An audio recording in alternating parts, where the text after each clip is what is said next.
De aquello que, a ver, les pido silencio, por favor. Silencio y atención. De aquello que esta mañana comentaba, hace un rato, que tenía que ver con las alertas,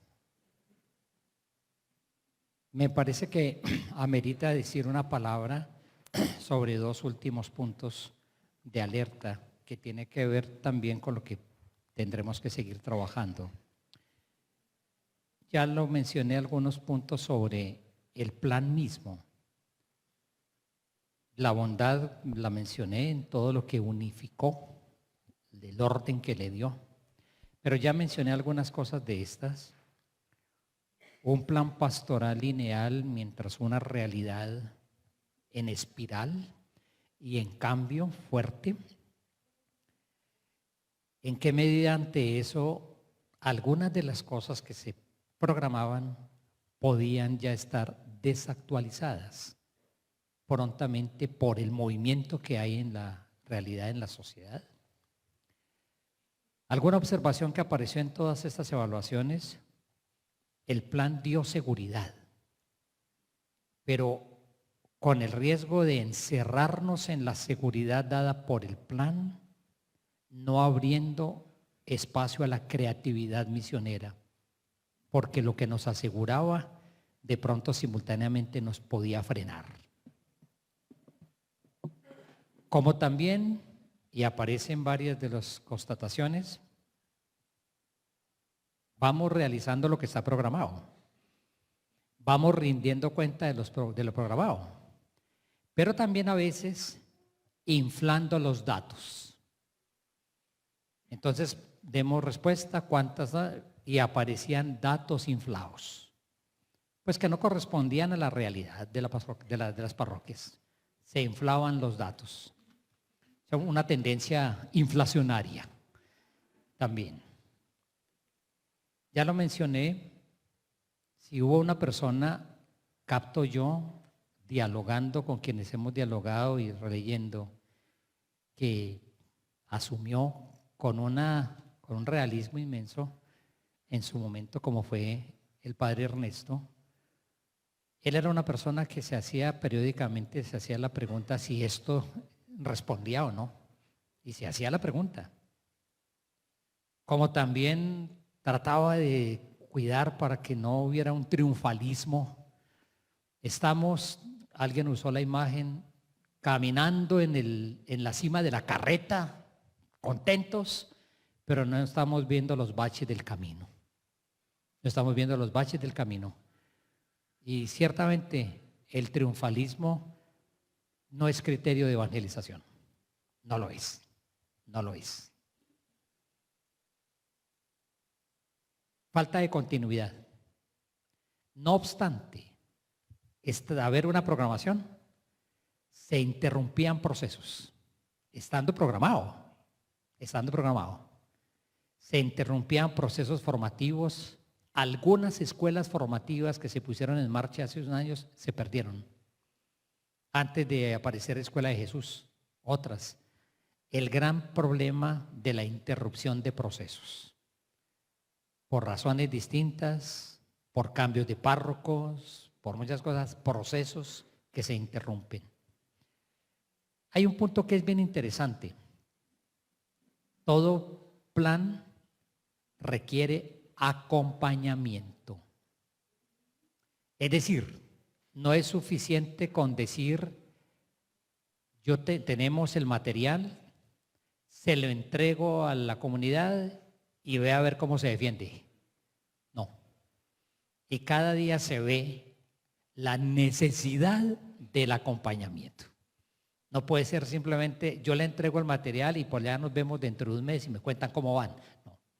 Se necesita ahí una presencia de gente formada, por una parte el párroco, que asegure un mayor acompañamiento de los procesos. Pero acompañamiento ahí.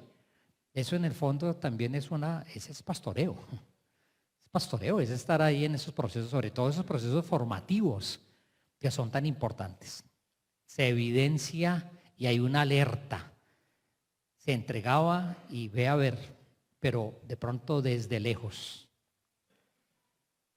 El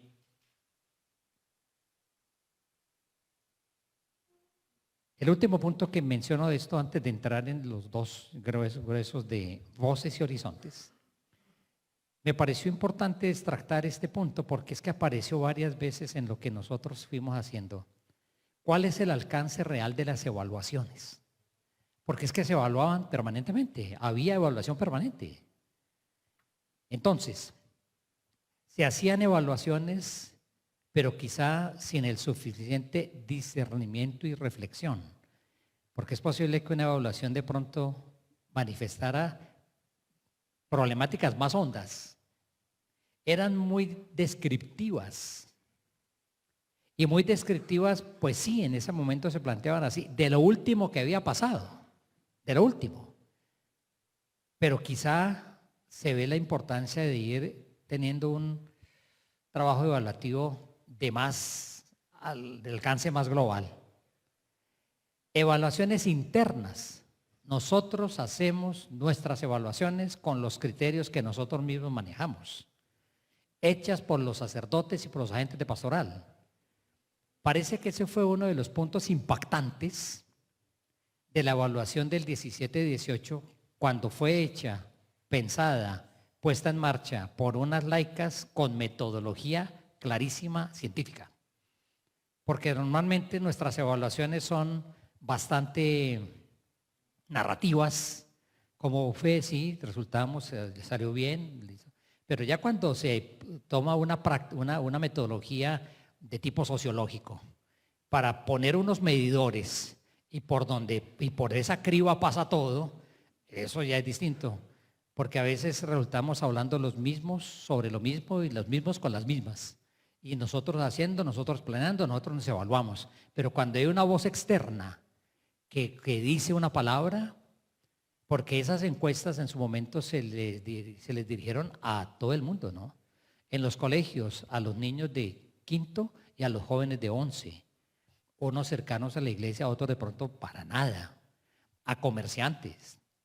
Eso puede decir uno tiene su más y su menos, porque si hay gente que no participa, pues ese será el riesgo, el sesgo que da, pero también es una mirada. Entonces, evaluaciones hechas entre nosotros mismos, con nuestro propio lenguaje, con nuestra propia metodología.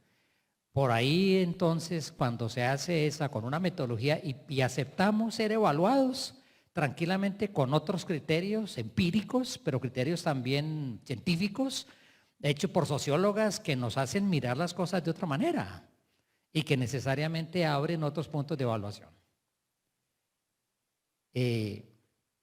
Además de las evaluaciones, íbamos evaluando descriptivamente, pero no captábamos que la sociedad se estaba transformando.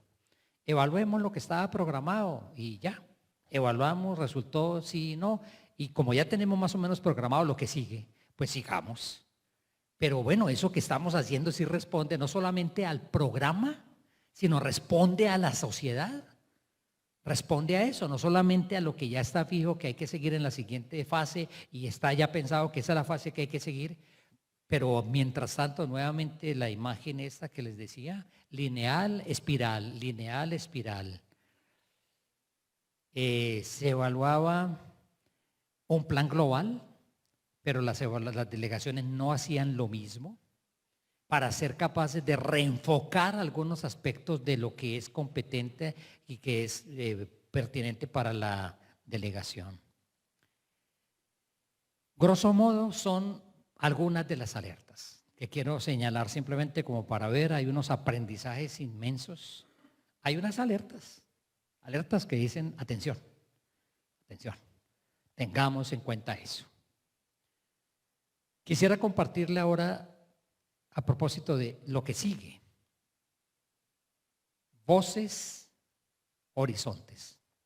Podrá ser interesante este texto o esto lo podemos puntualizar un poco más y quizá darlo a conocer, pues que sepamos, aquí hay unas alertas, pero ustedes mismos se van reconociendo en uno de estos aspectos, porque podrán estar de acuerdo, podrán tener su matiz, pero son unas alertas de lo que hemos estudiado mirando mucho material. Yo quisiera proponer solamente algunos elementos de las voces, es decir, hoy.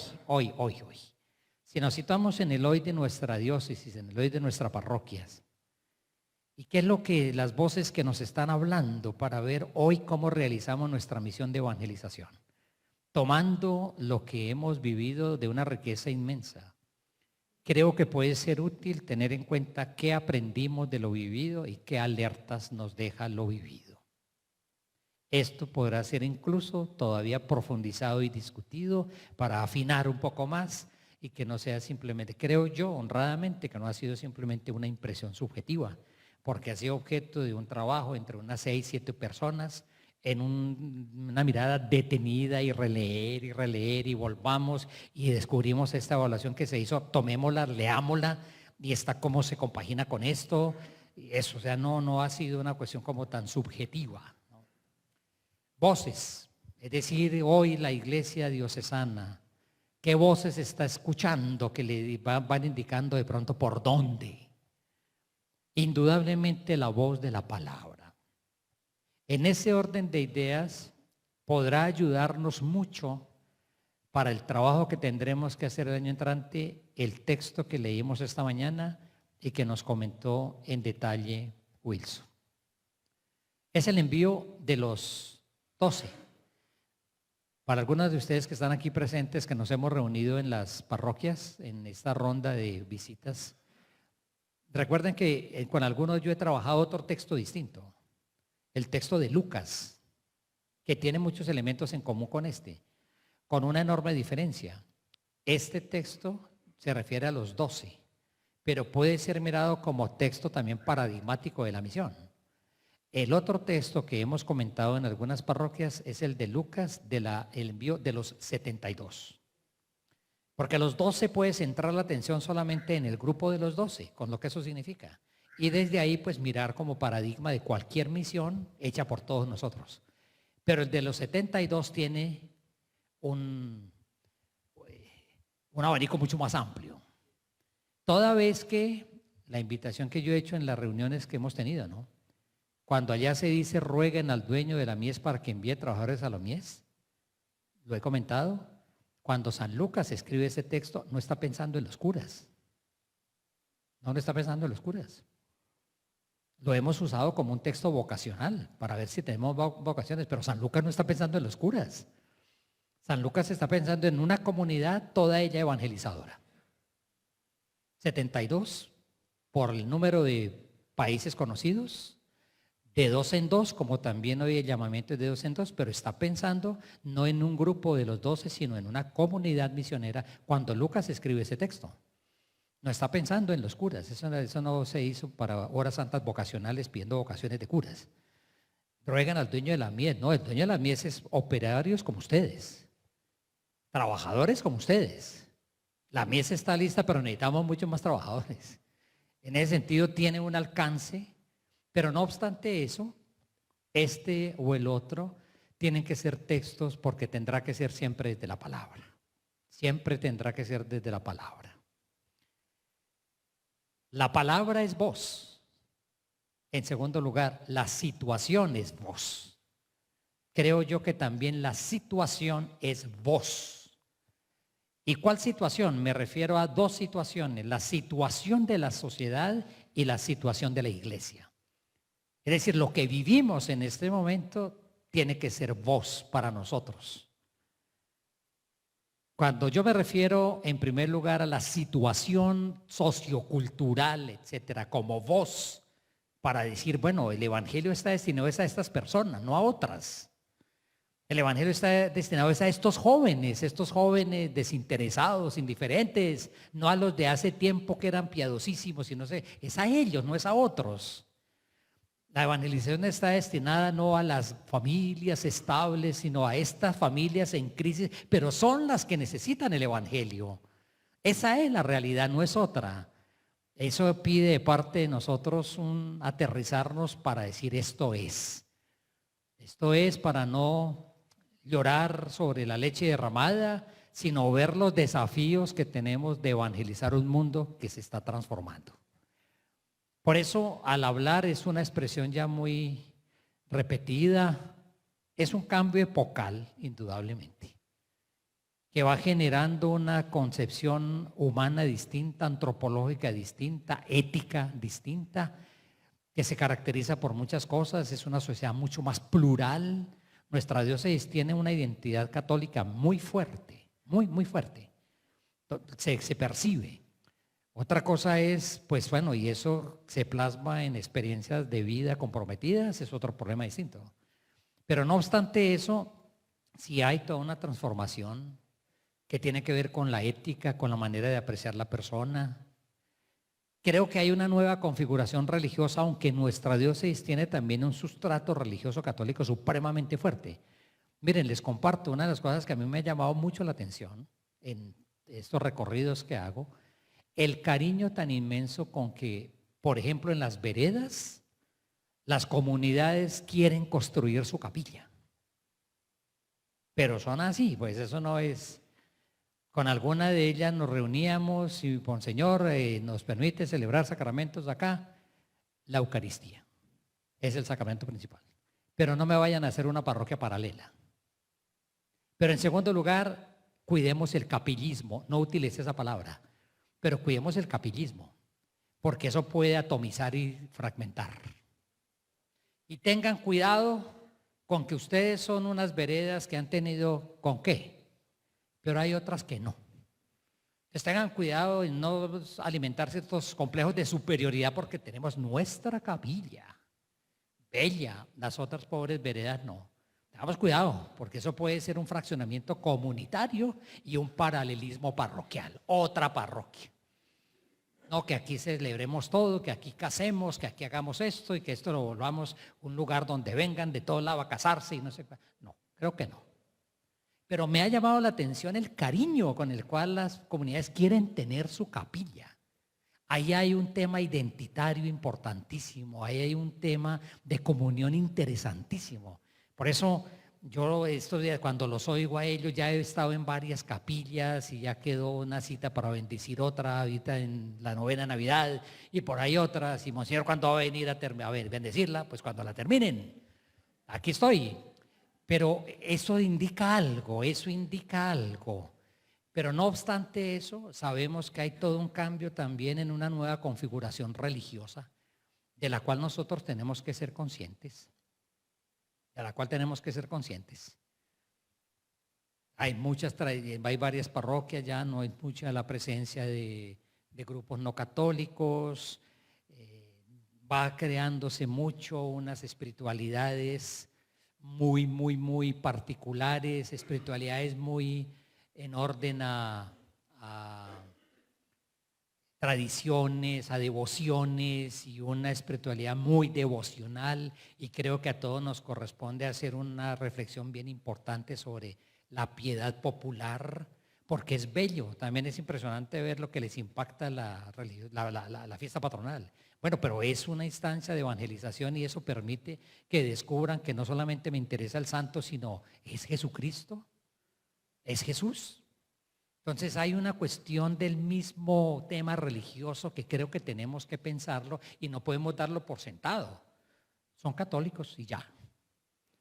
¿Quiénes son los que van a esas peregrinaciones? Normalmente es población adulta. Y población adulta que va con su intención. Bien, en un encuentro estos, algún grupo les dije, cuando celebremos un santo no se pongan a escarbarle la vida al santo a ver qué milagro hace. Para ver entonces, yo tengo ya seleccionados los santos y los milagros respectivos que hace y allá voy buscándolo para eso. Sino cuando celebremos a un santo, tratemos de conocer su vida para ver por qué se hizo santa. ¿Por qué se hizo santo? Es decir, por seguir a Jesucristo, ¿de qué manera se hizo santa y santo para ver si yo lo logro? Para ver si yo puedo también vivir mi vocación a la santidad. Pero no andemos esculcándole la vida a ver de qué milagro es creador para tener el elenco de santos y milagros al día para ver uno qué va necesitando, ¿no? Por ahí hay unas cuestiones que aparecen en salmos para distintos estados de ánimo. Y aparecen así. Si estás triste, léete el salmo tal. Si estás eufórico, léete el salmo tal. Entonces, es así. Si tienes esa necesidad, el santo tal. Si tiene la otra necesidad, el santo tal, la santa tal. Pero ¿por qué no miramos qué fue lo que le hizo santo y santa? ¿Cuál fue la identificación con Jesucristo el Señor en la cual fue partícipe de la santidad del santo? Y eso es lo que me interesa de la vida de este santo. Creo que hay un punto muy importante que tenemos que mirarlo y creo que nos compete a todos, porque tiene que ver con la evangelización. ¿Cuál es el núcleo de la evangelización? Si eso no es la Pascua de Cristo el Señor o es otro tipo de acento espiritual. Es vos las crisis de la sociedad de hoy, como las habló el Papa Francisco a propósito de la pandemia, pero las situaciones de hoy que tienen que ver con las cuestiones sanitarias, con las cuestiones ambientales, que tienen que ver con las cuestiones sociales.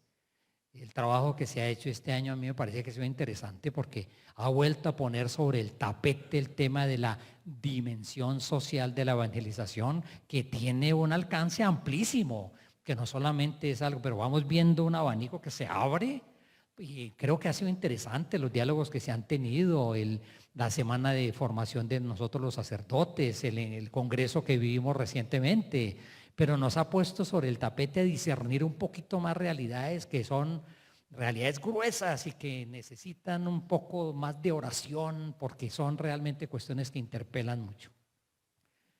Creo que en segundo lugar la situación eclesial es una voz, la situación eclesial.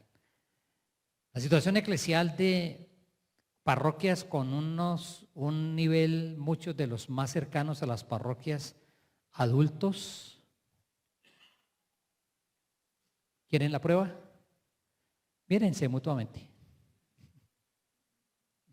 Adultos, aquí estamos. Pues unos más viejitos somos nosotros, indudablemente. Esa es la realidad eclesial. Esa es la realidad eclesial. Esa es la realidad eclesial. Y eso tiene que ser voz para nosotros. Como simultáneamente las notables ausencias de jóvenes.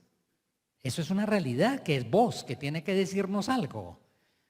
Nosotros hacemos unos esfuerzos, ¿no? En estos días, Dios santo, eso es celebrar las confirmaciones y ya, y sabemos que estos se confirman, se van cargados de dones del Espíritu Santo y se van. Y seguimos haciendo todos los años preparación de confirmaciones y le metemos pues esfuerzo al asunto y ahí los tenemos y se van yendo.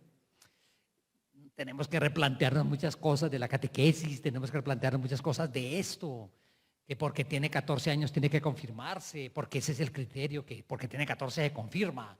Y hay que darnos la pela de repensar muchas cosas, o si no, vamos a seguir allí con un esfuerzo bello, porque lo que hacen los catequistas es impresionante. Pero sin embargo, estos jóvenes van, que no hay un arraigo, no hay el arraigo. Ayer conversaba con unos catequistas después de unas confirmaciones, y yo les decía, uno de los desafíos más grandes que tenemos es la creación de verdaderas comunidades parroquiales. O sea, que la parroquia sea una verdadera comunidad. ¿Por qué razón? Porque ante la falta de arraigo en la fe que tienen los jóvenes en su familia, qué hermoso encontrar una comunidad creyente que me acoja, en la cual yo siento el gusto de pertenecer a una comunidad. El desafío enorme de ser comunidad. Y ahí hay mucho, Dios santo, construir nuestras parroquias como comunidades para que se sienta que hay una comunidad que abre los brazos y me acoge como un elemento de arraigo ante tanta gente desarraigada en su fe y en otras cosas más. La dificultad de la transmisión de la fe es una realidad que hoy nos está hablando.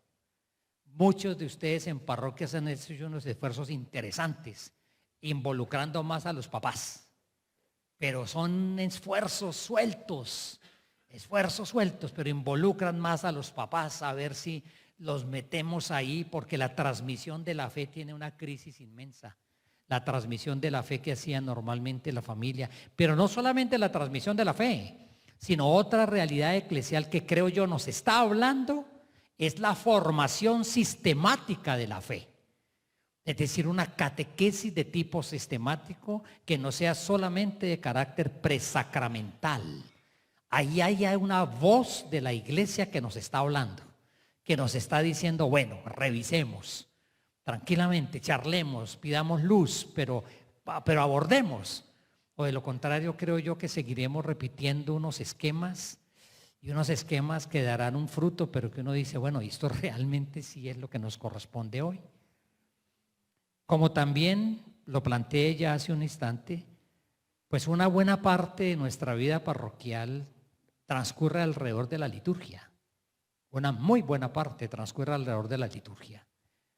Transcurre alrededor de eso. Por las Eucaristías del templo, vamos a los sectores y celebramos Eucaristía, vamos a las veredas y celebramos la Eucaristía, todo esto.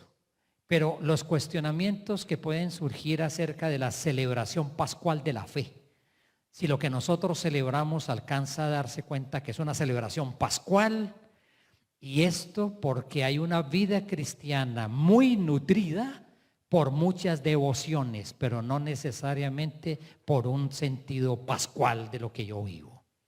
Es un desafío de evangelización que tiene un desenlace necesario en la liturgia, y desde la liturgia tiene también una proyección necesaria.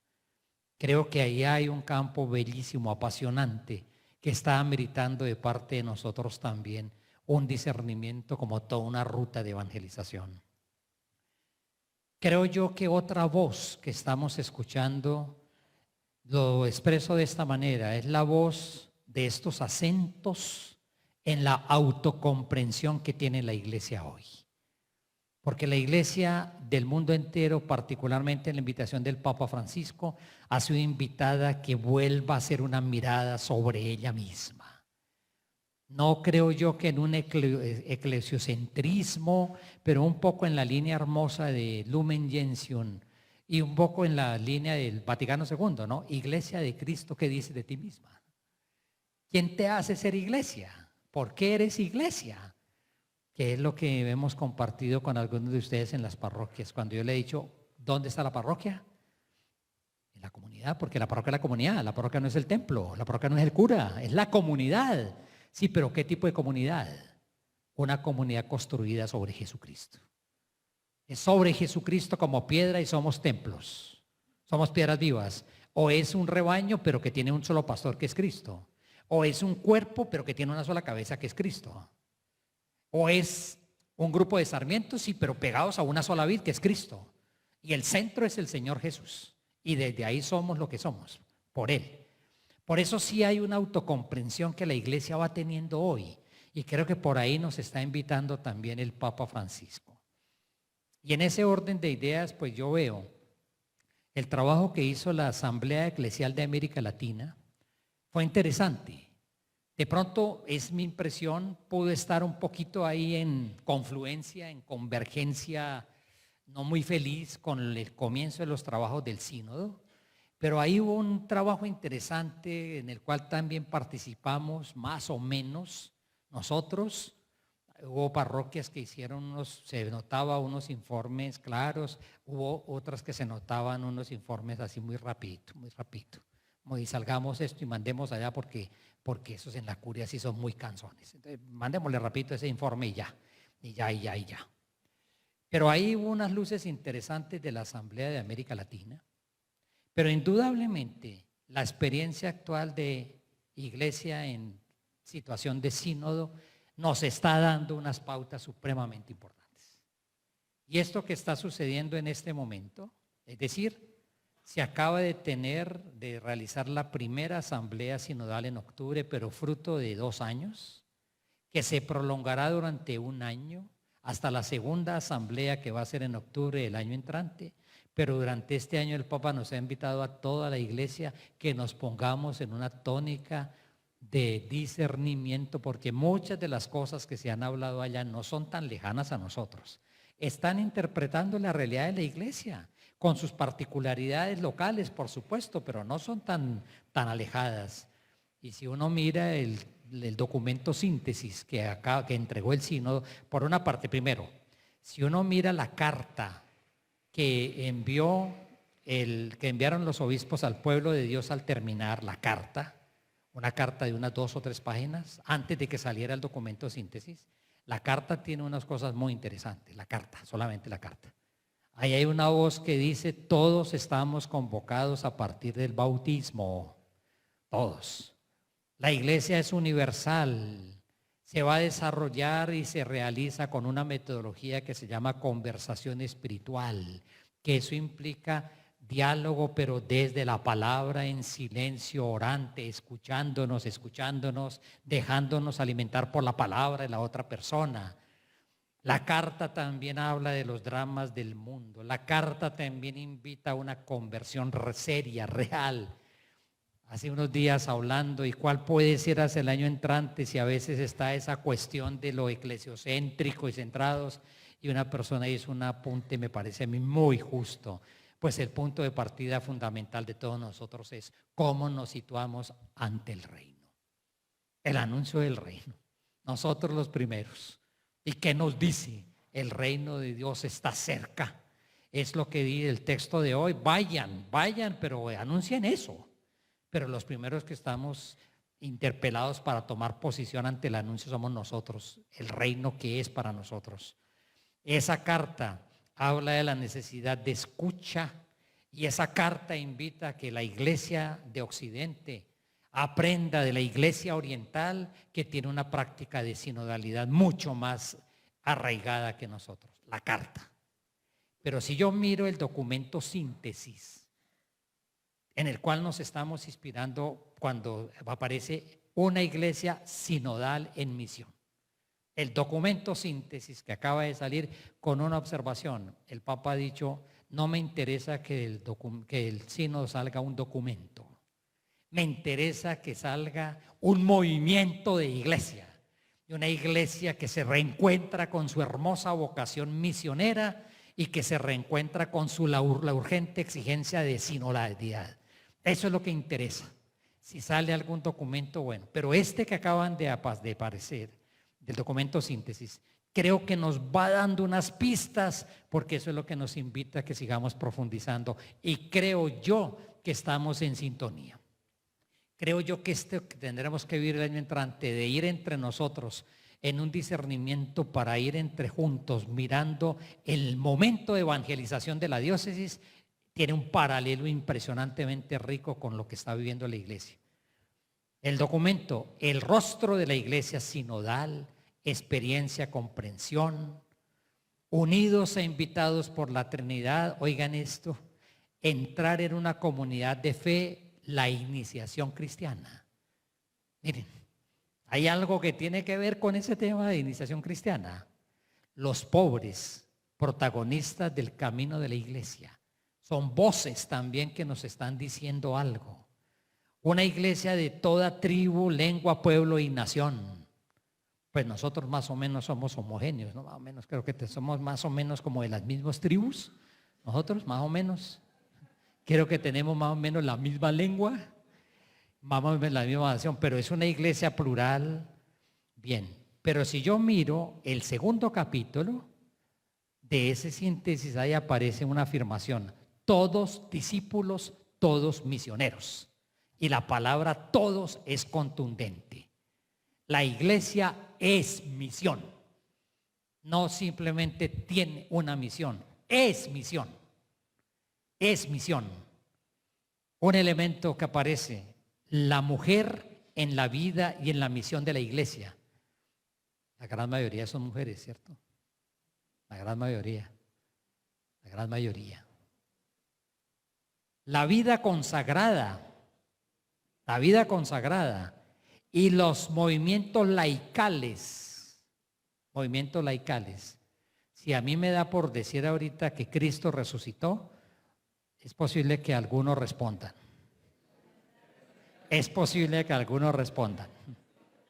Si a mí me da, yo no sé qué otras consignas hay, pero es posible que respondan, ¿no?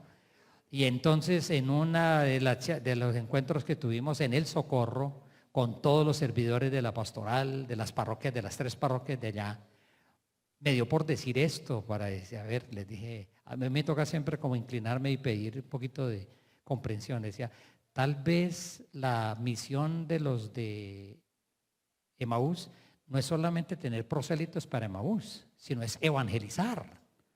Evangelizar, porque de lo contrario podemos encerrarnos en unos grupos, entonces podemos hacer unas espiritualidades, disculpen, que se pueden volver sectarias. Y si es algo sectario que rompe la unidad, pues eso no puede ser del espíritu. ¿Cómo caminamos en esto?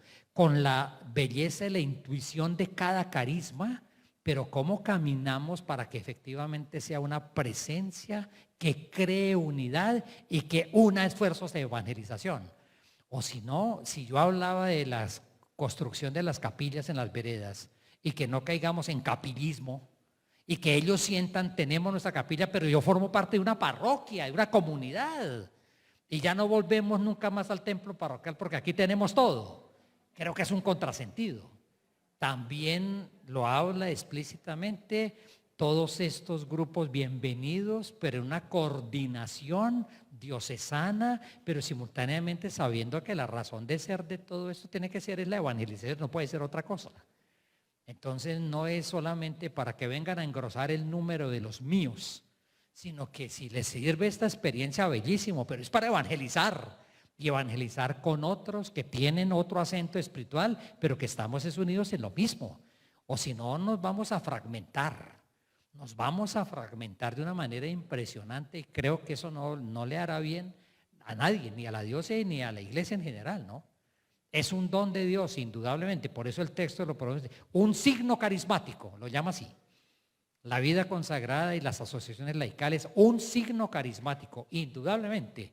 Pero tenemos un reto todos, quienes viven estas experiencias, como otros que viven otras experiencias, de mirarnos cómo nos miramos bien, sin ningún recelo, y sabemos internamente que en movimientos también tenemos todavía que dar pasos, ¿no?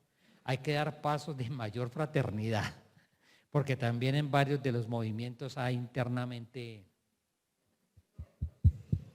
¿Qué hay? ¿Qué hay? ¿Qué hay? ¿Qué más hay? Lo dicen ustedes, no lo digo yo. Lo dicen ustedes, yo no lo digo. Hay choques, hay roces, hay protagonismos, gente que quiere aparecer y que sin mí no. Sí, lo sabe. ¿Quién dijo todo eso? Ustedes, perfectamente, que son los que forman parte de esos grupos, que forman parte de estos movimientos. Ustedes. Porque les están viviendo, y es que se ve, y con algunos hemos hablado, o sea, es un contrasentido que haya internamente entre ustedes luchas de poder, luchas de protagonismos, es un contrasentido. Nuevamente terminamos siendo autorreferenciales nosotros mismos, mirándonos nuestro propio ombligo carismático, ¿no? El ombligo carismático mío, porque pensamos que es el único. Y internamente lo hay. Ustedes lo saben que internamente hay tensiones, y son cosas que tenemos que mirar serenamente y conversar serenamente con un criterio alto. O si no, miren, terminamos siendo nosotros mismos antisigno. Va diciendo diáconos y presbíteros en una iglesia sinodal, cuánto tenemos que seguir nosotros presbíteros pensando lo que significa sinodalidad. Y cuánto nos corresponde todavía ir desmontando una mentalidad muy clerical. Aquí uno de los grupos que al final dijo, estamos constatando siempre que si no está el párroco no se puede hacer nada. Y ahí lo dijo uno de los grupos, así clara y contundentemente. Es el párroco y si no hay nada. Y bueno, ¿y los otros qué son? ¿Y los laicos qué son? ¿Son pintados en la pared? ¿Los laicos qué son? ¿No tienen una vocación propia dada por el Señor? Dada por el bautismo, o sea, cuánto camino nos corresponde todavía para hacer esta iglesia sinodal. El obispo en la comunión sinodal, también la actitud sinodal mía, el obispo de Roma y el colegio de obispos. Y luego la tercera parte, tejer vínculos, construir comunidad. Ahí hay un desafío para nosotros. Podrá ser, si podemos reavivar las comunidades eclesiales, pues esa será una forma comunitaria. Creo que sí, pero indudablemente que el tema comunitario es el tema que está en cuestión, porque realmente me parece a mí que la pluralidad ministerial, muchos ministerios, 3 palabras están usando todos estos documentos del sínodo, ¿no? Vocación, carisma y ministerio. 3 palabras son recurrentes. ¿Cuál es la vocación de cada quien? ¿Cuál es el carisma, por lo tanto, que recibe por esa vocación? ¿Y cuál es el ministerio que te puede prestar el servicio?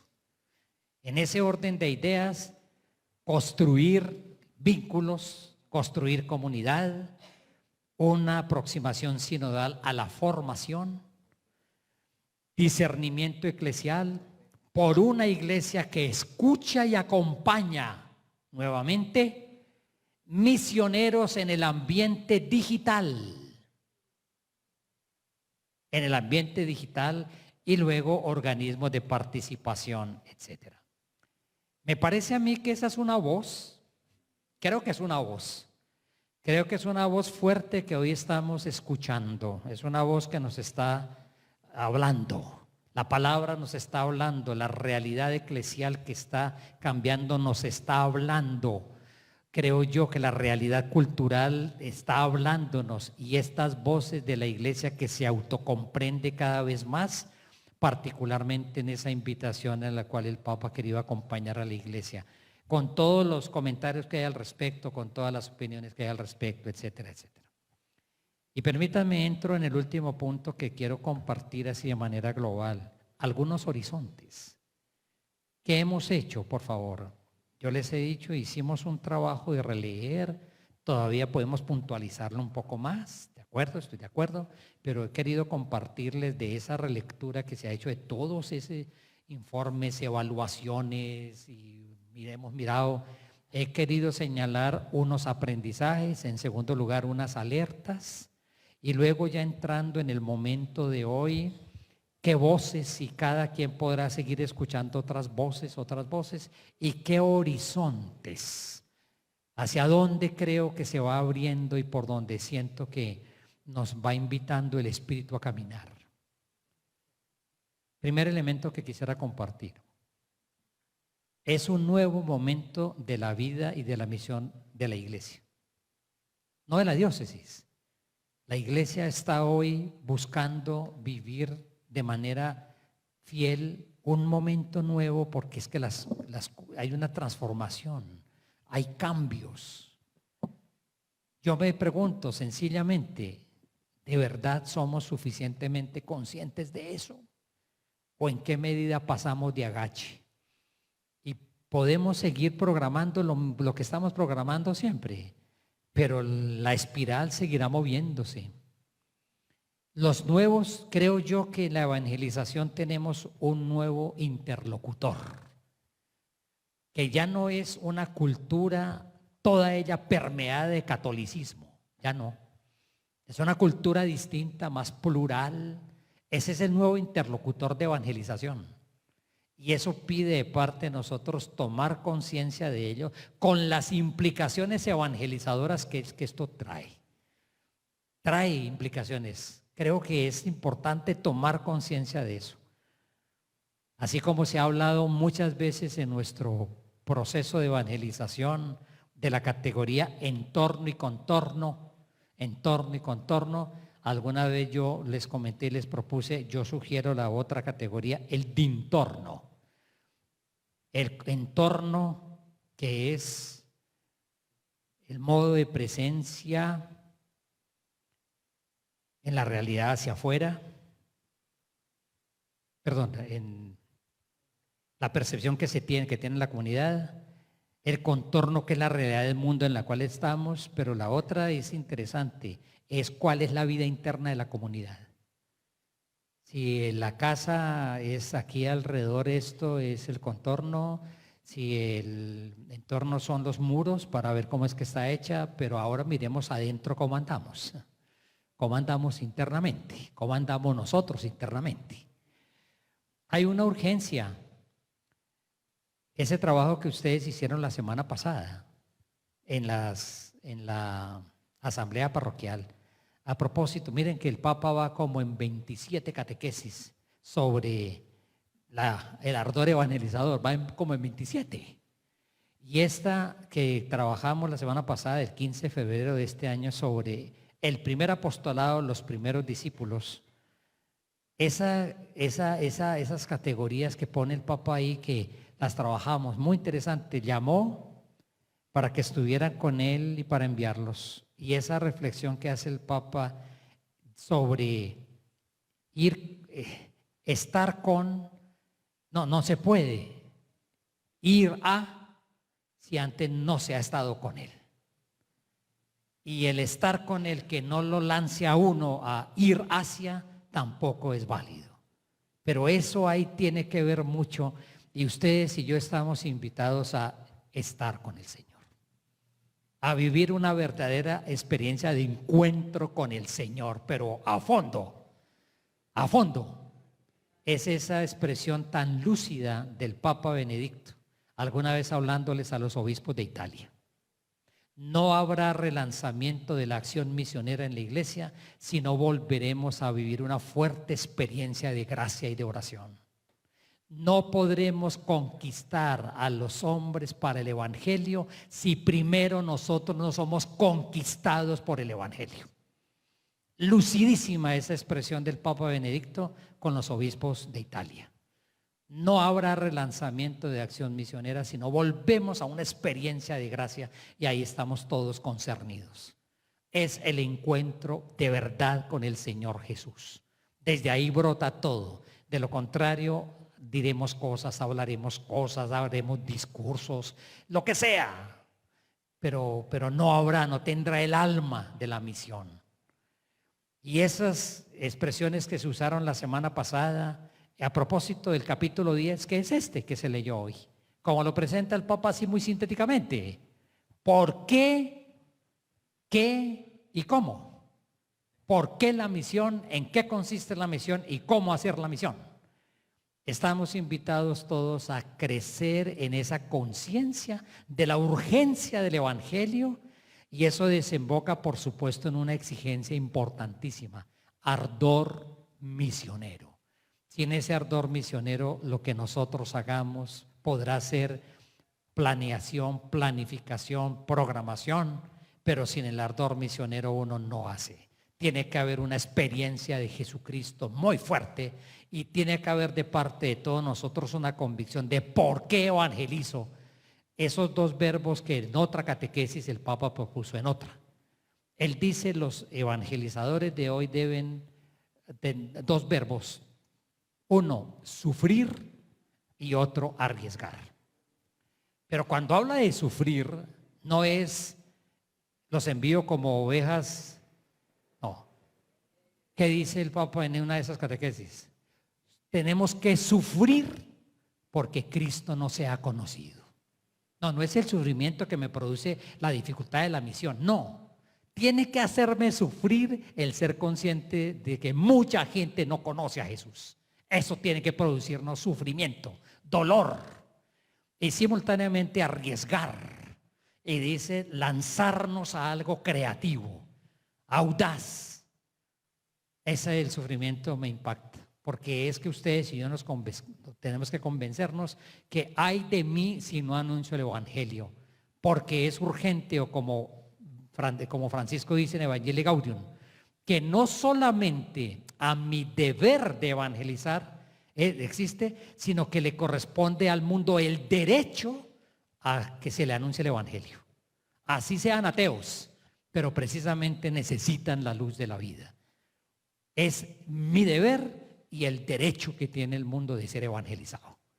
Y eso está en nuestras manos. O sea que ahí hay un punto que tiene que ver con el ardor misionero, que es vital, y que constatamos como una alerta que en un momento determinado de todo este largo proceso se fue perdiendo el ardor, se fue perdiendo el entusiasmo, se fue perdiendo la convicción, y sencillamente hicimos programaciones, se iban haciendo, pero quizá íbamos perdiendo el alma de todo esto.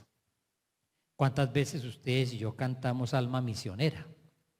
Pero es que realmente se necesita alma, lo que a mí me anima Y eso tiene que ser ardor, tiene que ser pasión, tiene que ser convicción, tiene que ser sufrimiento. Como dice el Papa, sufro porque Jesús no sea amado, sufro porque no sea conocido y no simplemente me quedo tranquilo a ver qué. Me parece otro elemento de los horizontes. Indudablemente que tenemos que situarnos, me parece a mí, en el marco misionero fundamental y es el proceso de evangelización. No hablemos más de pastoral, sino de evangelización, porque esa es la gran categoría que nos abre la mente y nos abre todo. Evangelizar, porque la pastoral es más bien un trabajo que supone ya madurez o que supone conservar lo que ya tenemos. Pero si nosotros nos apropiamos de evangelizar, significa, Dios mío, como lo plantea en Evangelii Gaudium, muy interesante el Papa para decir los distintos ámbitos donde se ha de realizar la misión. Y uno de ellos es ese ámbito de los indiferentes, de los desilusionados, etcétera, pero que necesitamos no hacer pastoral con ellos, sino es efectivamente anuncio, cercanía, compañía. De ahí que es eso. El PIP tiene esto. El PIP es fundamentalmente el proceso de evangelización, anuncio misionero y querigmático, experiencia de iniciación no a los sacramentos, sino de iniciación a la vida cristiana y pastoral como catequesis sistemática permanente con las personas adultas en la fe. Pero tenemos que meternos en ese esquema de evangelización. De lo contrario, seguiremos haciendo cosas sueltas. Una gran pregunta que siempre aparecerá: ¿lo que hacemos evangeliza o no evangeliza? Desde ahí muy seguramente creo yo que estamos abocados a tomar ciertas opciones. Yo creo que sí. Creo que estamos abocados a tomar una serie de opciones. Una opción indudablemente es el ardor misionero. ¿Cómo cultivar nosotros esta pasión misionera? Indudablemente que una opción tiene que ser un ejercicio de discernimiento. Y yo les ruego, por favor, no nos prevengamos. Otra vez la palabra. A mí me impacta mucho cuando el Papa anuncia sinodalidad. Y cuando dice sinodalidad, 2 puntos: comunión, participación y misión. La primera impresión que yo tuve cuando me acerqué a esas primeras propuestas del Papa es: pero por Dios santo, si comunión y participación es Puebla. Parece que en la iglesia siempre estamos con tareas que nunca las logramos realizar del todo, pero que es la única misión, pero que se va realizando en nuevos contextos. Entonces sí hay un ejercicio de discernimiento en el cual tenemos que entrar. Y creo que hay una serie de opciones que van apareciendo muy fuertes, que entre otras cosas, miren, me parece, tiene que ser por ahí por el lado del Espíritu. Yo me hice la pregunta, pero ¿por qué el quinquenio tuvo esos acentos y no otros? ¿Por qué? ¿Por qué el quinquenio tuvo esos acentos? Porque creo que ahí están las opciones fundamentales por donde hoy la iglesia está caminando. 1, la vida de los presbíteros y que nosotros asumamos realmente una conciencia de qué es nuestra ministerialidad. Un presbiterio, todos con un ardor misionero, mucho más fraterno, pero que realmente cree un contexto de mayor participación, porque lo contrario, la sinodalidad no se da, es puro cuento, termina siendo pura carreta. Ahí hay algo.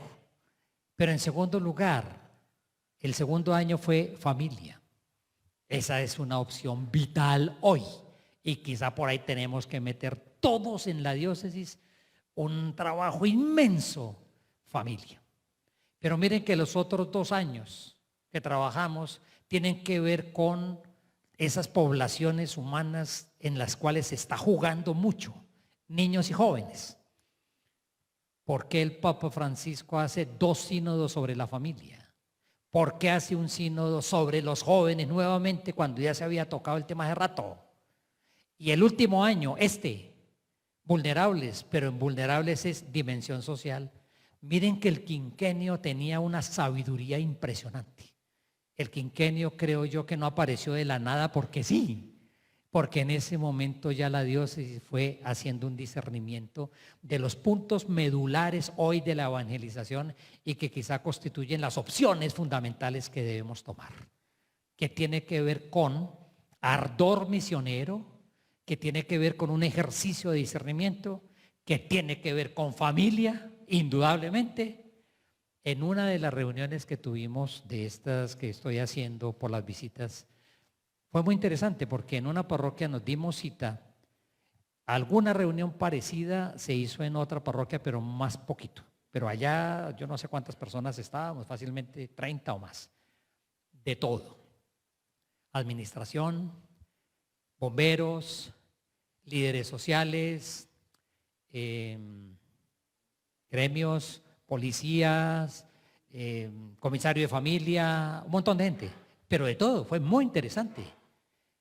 Al final una persona dijo, si ustedes no nos invitan, nosotros nunca nos hubiéramos reunido. Con estas personas que están, yo nunca hubiera tomado la iniciativa de reunirme, gracias a que la parroquia nos invitó y pudimos hablar. Y otra persona, el comisario de familia, se acercó a decirme, monseñor, usted sabe los problemas de la familia. ¿Por qué no unimos fuerzas, por Dios santo? ¿Por qué no hacemos un trabajo más en conjunto? Porque es que estamos sufriendo el mismo dolor. Claro que sí. Entonces yo siento que el quinquenio puntualizó 5 elementos muy serios que son, creo yo, grandes opciones por las cuales la iglesia tiene que caminar hoy y nuestra diócesis. Creo que por ahí vamos. Tal vez pretender tantas delegaciones, yo no sé. Tal vez pretender cubrir todo. Yo creo que ya los aprendizajes nos dicen que eso tal vez es inabarcable. Y estas metas tan altísimas, yo siento que por ahí el aprendizaje es aprendizaje y la alerta es alerta. Y creo que por ahí aparece un aprendizaje y una alerta para decir, creo que nos toca más bien es hacer opciones y no pretender todo el abanico de la existencia humana, pues. Y todo el abanico de la existencia humana en una sociedad cambiante que no responde ya a un modelo de sociedad homogéneamente católica, porque ya no lo es. Ese es el planteamiento que yo vengo desarrollando y que les dejo la inquietud. Aquí no hay palabra de Dios, por favor, lo que yo estoy diciendo es simplemente el compartirles amistosamente mi reflexión, pero unida al diálogo que hemos venido haciendo durante un par de años. Realmente llevamos pues dándole a ese trabajo. Indudablemente que las dos grandes palabras que aparecen, sinodal y misión, indudablemente que por ahí tiene que ser un horizonte para nuestra diócesis. Miren un simple detalle. Existe el riesgo de que la sinodalidad se vuelva una muletilla sin sustancia. Pero cuando yo miro, por ejemplo, el instrumento de trabajo que usaron los obispos para el sínodo, la asamblea que tuvieron en octubre, cosas como estas, ¿cuáles son las características de una iglesia sinodal? Una iglesia sinodal se funda en el reconocimiento de la dignidad común que deriva del bautismo, que hace de quienes lo reciben hijos e hijas de Dios, miembros de su familia y por tanto hermanos y hermanas en Cristo, habitados por el único Espíritu y enviados a cumplir una misión común. Ustedes, nosotros, ministros ordenados, laicos, religiosas, una misión común, porque es la misma dignidad que viene el bautismo. El mismo texto va diciendo, no se puede entender una iglesia sinodal sino en el horizonte de la comunión. Una iglesia cada vez más sinodal también en sus instituciones y estructuras. Una iglesia sinodal es una iglesia que escucha, otro. Una iglesia sinodal es una iglesia de encuentro y diálogo.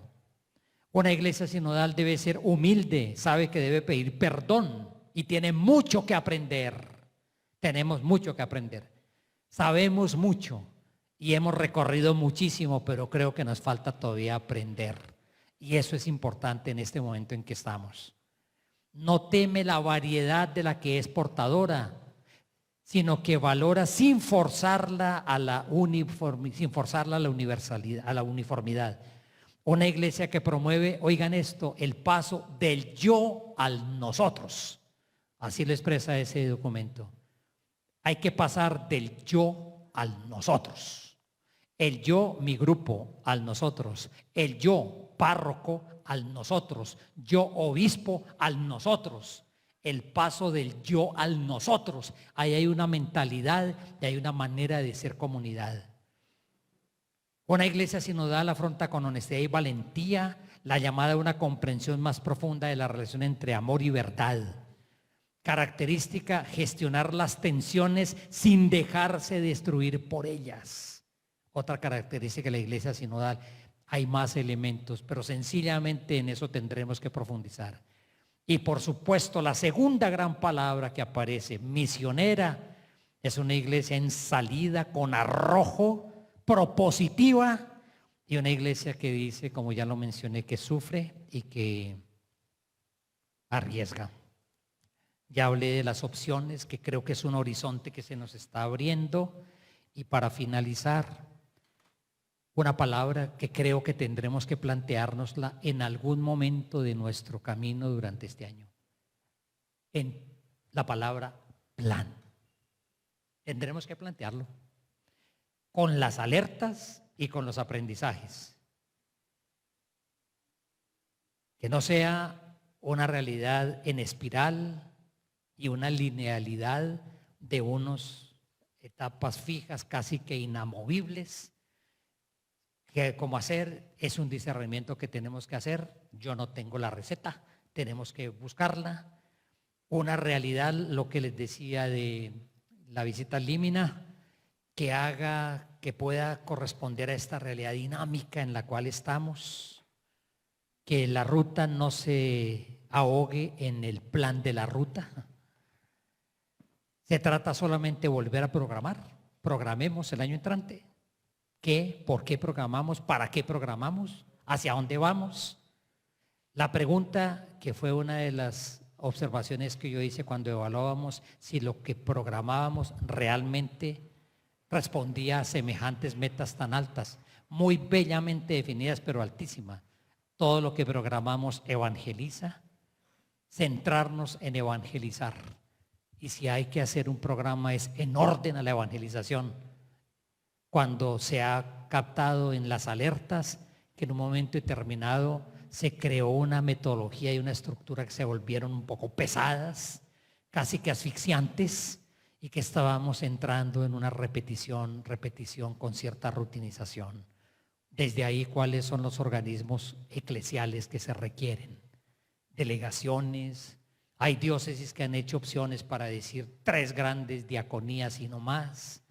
3 grandes, porque están trabajando mucho. La conferencia episcopal desde hace rato propuso esa triple línea, que es la que se deriva de Novo Milenio Neunte. De ahí se deriva, de la observación del Papa Francisco en el año 2000, cuando dijo: la iglesia tiene un único programa, uno nomás, no tiene otro, que consiste en, centrado todo en Cristo, que Él sea conocido, amado y servido y seguido, que desde Él se construya la vida comunitaria y que desde Cristo nos hagamos presente en la sociedad y en el mundo, o sea, el trabajo de los laicos de la gestión de la realidad temporal con los valores del Evangelio. Ese único programa, como lo define Juan Pablo II, que lo trae también el PIP al comienzo, creo que inspira lo que la conferencia organizó, sus grandes centros, centro de anuncio misionero y formación de la fe, centro comunitario, comunión, participación, y centro de dimensión social de evangelización. Por ahí va. Espero haber sido más o menos claro de cuáles son, por favor, horizontes. No hay otra cosa. No hay otra cosa. Monseñor, ¿tienen el calendario ya del año entrante? No, no hay calendario. No hay calendario. ¿Qué vamos a hacer el año entrante? Seguiremos en este tiempo que queda, seguramente para que nos reencontremos, o por parroquias o algo hacia final de enero, para decir la ruta que proponemos es por acá. Pero a mí lo que me parece importante es que con estos aprendizajes, alertas, voces y horizontes, todos entremos para decir cómo hacemos entre todos este momento. La palabra de Dios de hoy nos puede iluminar muchísimo. Cuando Wilson dijo, pongámosla en 11 momentos que pueden inspirar los meses, y es que esa es la preocupación. Vamos a seguir haciendo una preparación a las confirmaciones, pero yo quiero es dejarles estas inquietudes, porque creo que el año entrante es el que nos corresponde ir armando, nos corresponde ahora entre todos, pero también quienes estamos en esto y otras personas si quieren unirse, a ir armando un poco más toda esta etapa. Ya hay unas líneas que estamos visualizando, ya las tenemos en una serie de encuentros que tenemos que seguir haciendo a nivel arciprestal, a nivel parroquial, a nivel diocesano, presencial o virtual, para ir tomando varios de estos tópicos y que vayamos entrando nosotros en ese ejercicio de lectura, de esclarecimiento por donde vamos. He querido ofrecerles lo que yo creo que es un nuevo momento que está viviendo la iglesia del mundo entero, y que cualquier otra cosa que se haga, alguna programación o lo que sea, tiene que responder a esto, y siento que es un momento que estamos en toma de conciencia de cosas nuevas, como la iglesia de hoy del mundo entero está haciéndolo, como el Papa nos ha metido en una experiencia sinodal. Si él quisiera que eso fuera simplemente una experiencia de un documento previo, luego instrumento de trabajo, se reúnen los obispos del mundo entero, algunos laicos invitados, algunos de iglesias orientales invitados, algunos de iglesias no católicas, listo. Y fruto de eso, el mensaje de los padres sinodales y luego el documento, tengan el documento y vean a ver qué hace con el documento. Si él quisiera eso, pues ya lo hubiera hecho. Pero cuando nos dice vamos a tener una experiencia de mirada de nosotros mismos desde Jesús y mirada de nosotros mismos, y creo yo que en esa línea este momento que viviremos hacia el año entrante va en consonancia total con esto en lo cual nos ha puesto a toda la iglesia, para que esto vaya teniendo una concretización, por supuesto, local en nuestra diócesis. Eso es lo que yo les quería compartir en este momento.